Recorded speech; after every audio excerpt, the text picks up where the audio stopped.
Apa yang terjadi dengan Leicester sulit dipercaya. Leicester adalah tim yang dengan gagahnya menjuarai Premier League hanya 7 musim sebelumnya. Mereka juga juara FA Cup di Wembley 2 musim sebelumnya.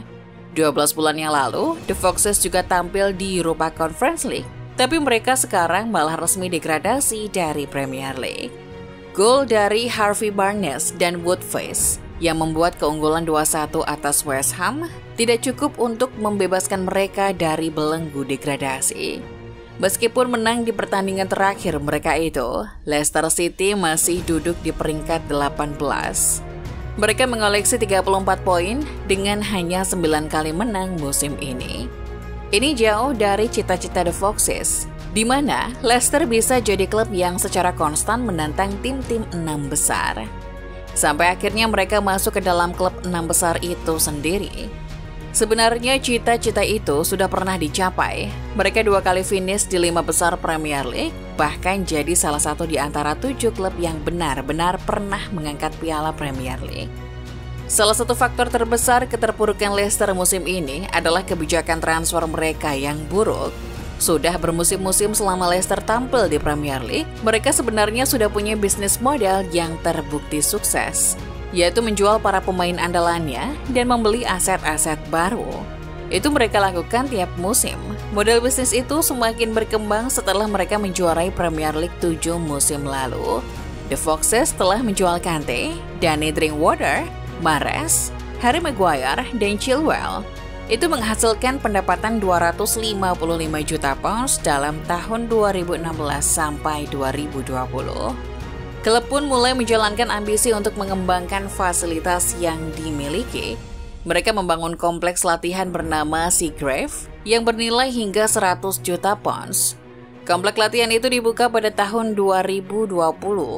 Tapi langkah King Power sebagai pemilik itu dinilai adalah sebuah perjudian, sebab Leicester hanya mengandalkan pendapatan dari kompetisi Eropa untuk bisa melunasi biaya tersebut.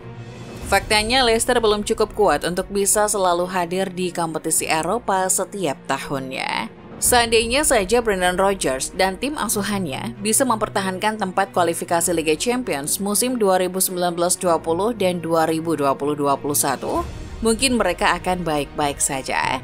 Tapi COVID-19 malah menyerang. Liga Inggris diberhentikan selama 3 bulan di tahun 2020 kemarin. Padahal matchday adalah salah satu sumber pendapatan utama Leicester. Terlebih lagi, perusahaan King Power yang mengandalkan sektor pariwisata terkena dampak yang sangat besar dari lockdown pandemi COVID. Klub pun mengumumkan kerugian sebesar 92,5 juta pounds di musim 2021-22. Itu jadi rekor kerugian terbesar dalam sejarah klub. Leicester juga gagal dalam melakukan regenerasi bibit-bibit bintang di masa depan.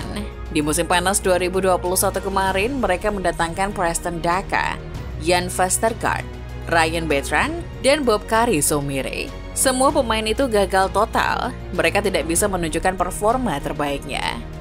Di musim ini Leicester juga mendatangkan pemain yang lebih baik dari sebelumnya.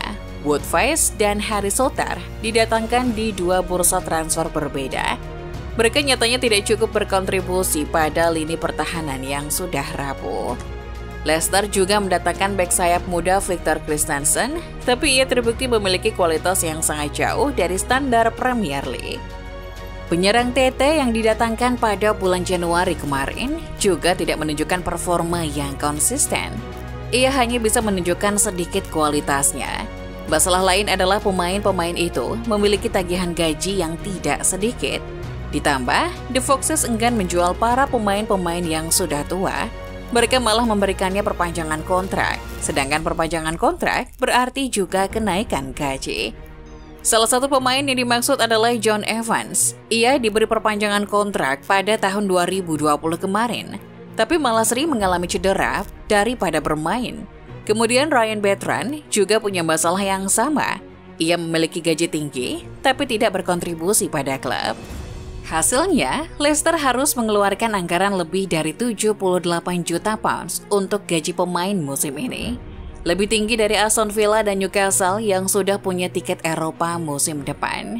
Leicester berada di peringkat ke-7 sebagai klub dengan beban gaji tertinggi di Premier League. Ini menjadikan mereka skuad termewah yang degradasi ke Divisi 2. Kesalahan lain kemudian dibuat Leicester musim ini adalah menjual kiper andalan mereka, Kasper Schmeichel, ke Nice. Ini memang dilandasi dengan alasan untuk memperkecil pengeluaran gaji. Tapi mereka seolah tidak menyadari, Schmeichel bukanlah sekedar penjaga gawang di Leicester. Ia adalah pemain senior dan pemimpin tim. Kiper Denmark itu sudah 11 tahun mengabdi untuk klub, dan ia sudah jadi pemain yang vokal dalam memimpin tim baik itu di luar maupun di dalam lapangan.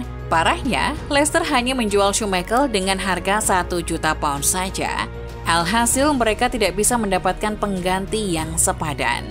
Danny Ward yang selama 4 tahun jadi pelapis diangkat sebagai nomor 1 yang baru. Meskipun begitu, ia masih saja tidak punya kendali atas pemain-pemain bertahan Leicester di atas lapangan. Daniel Iverson pun didatangkan sebagai pilihan utama di beberapa minggu terakhir ini. Nasibnya sedikit lebih baik, tapi itu masih tidak cukup untuk standar Premier League. Ia beberapa kali melakukan kesalahan, contohnya di laga melawan Fulham kemarin. Terlihat mentalitasnya belum siap untuk bermain di Premier League. Leicester sudah mengawali musim ini dengan keterpurukan. Mereka hanya sekali menang dalam 10 pertandingan pembuka liga. Sampai akhirnya Brendan Rodgers pun dipecat pada awal bulan April kemarin. Ini langkah yang dinilai seharusnya sudah diambil sejak beberapa waktu sebelumnya. Tapi klub seperti tidak menyiapkan pelatih pengganti yang sepadan. Mereka dikabarkan sudah menghubungi Graham Potter sampai Jason Marsh. Tapi tidak satupun yang setuju. Leicester akhirnya bisa merekrut Dean Smith sebagai manajer, tapi itu sudah terlambat. Dengan saat itu hanya tersisa 8 pertandingan, The Foxes akhirnya tak terlepas dari kubangan degradasi. Mereka jadi tim juara Premier League kedua yang terkena degradasi setelah Blackburn Rovers.